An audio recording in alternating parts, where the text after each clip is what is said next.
कुख्यात माफिया अतीक अहमद का साम्राज्य मिट्टी में मिल चुका है। जिस अपराध के दम पर उसने आतंक का साम्राज्य बनाया, अंततः खुद भी उसी के भेंट चढ़ गया। हालांकि करीब 4 दशक के दौरान अपराधी से राजनेता बने अतीक ने अरबों की धन दौलत जमा की थी। उसकी कुल संपत्ति इस कदर बेहिसाब थी कि सरकार और प्रशासन को अब तक सही से अंदाजा नहीं लग पाया है। लेकिन जितनी जानकारी सामने आई है, उसके हिसाब से ही अतीक की नेटवर्थ के आंकड़े हैरान करने वाले हैं। माफिया अतीक के अंत की कहानी बताने की जरूरत नहीं है। देश दुनिया ने टीवी पर लाइव देखा कि दशकों तक जिस अतीक के सामने बोलने का साहस कम लोगों के पास था, कैसे उसे पुलिस की मौजूदगी में अस्पताल ले जाते समय 3 अपराधियों ने खुलेआम मौत के घाट उतार दिया। अंत में हाल ऐसा हुआ कि कभी काफिला लेकर चलने वाला अतीक अहमद अपने भाई के साथ मारा गया और उसकी लाश पर रोने वाला भी कोई मौजूद नहीं था। खैर, हम बात करते हैं अतीक अहमद की दौलत की।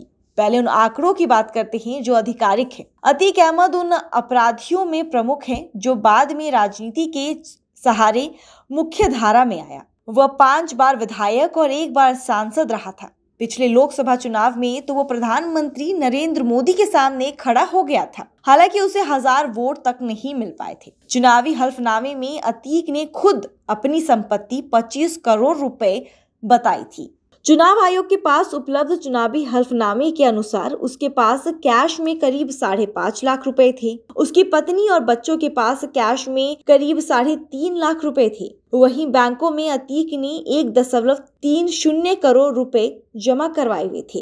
गाड़ियों की बात करें तो अतीक के पास आधिकारिक रूप से 5 कारें थी, जिनकी घोषित वैल्यू 30 लाख रुपए से ज्यादा की थी। उसने बताया था कि उसके पास एक मारुति जिप्सी, एक महिंद्रा जीप, एक पिगो जीप, एक पजेरो और एक टोयोटा लैंड क्रूजर है। अतीक के पास सोने चांदी की भी कोई कमी नहीं थी। चुनावी हल्फनामे में उसने बताया था कि उसकी पत्नी के पास 1.8 किलो के करीब सोना था। इसकी कुल्य मौजूदा भाव के हिसाब से करीब 1 करोड़ रुपए बैठती है। वहीं उसकी पत्नी के पास करीब 4 किलो चांदी भी थी, जिसकी मौजूदा वैल्यू करीब 3 लाख रुपए होती है। माफिया अतीक के पास हथियार भी बेहिसाब थे। सरकार को दी गई जानकारी के हिसाब से उसके पास एक लाइसेंसी पिस्तल, एक लाइसेंसी DBBL पिस्तल, 2 लाइसेंसी राइफल, एक लाइसेंसी रिवॉल्वर और एक लाइसेंसी SBBL गन जैसे हथियार थे, जिनकी घोषित वैल्यू करीब 25 लाख रुपए थी। अतीक के पास करोड़ों की जमीनें भी थी। उसने बताया था कि उसके पास इलाहाबाद में कृषि भूमि के दर्जनों प्लॉट थे।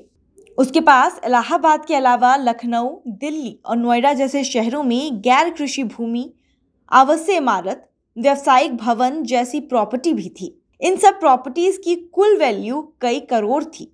इस तरह उसके खुद 25 करोड़ रुपए से ज्यादा की संपत्ति का हिसाब दिया था।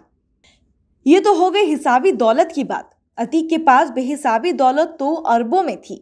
मीडिया रिपोर्ट्स की मानिए तो पिछले कुछ महीने के दौरान पुलिसिया कार्रवाई सख्त होने के बाद अतीक अहमद की 11,000 करोड़ यानी कि 110 अरब रुपए की प्रॉपर्टीज या तो जमीन दोज हो गई या जब्त हो गई। अभी भी पुलिस और प्रशासन की तरफ से अतीक की बेहिसाबी संपत्तियों का हिसाब लगाने का काम चल रहा है।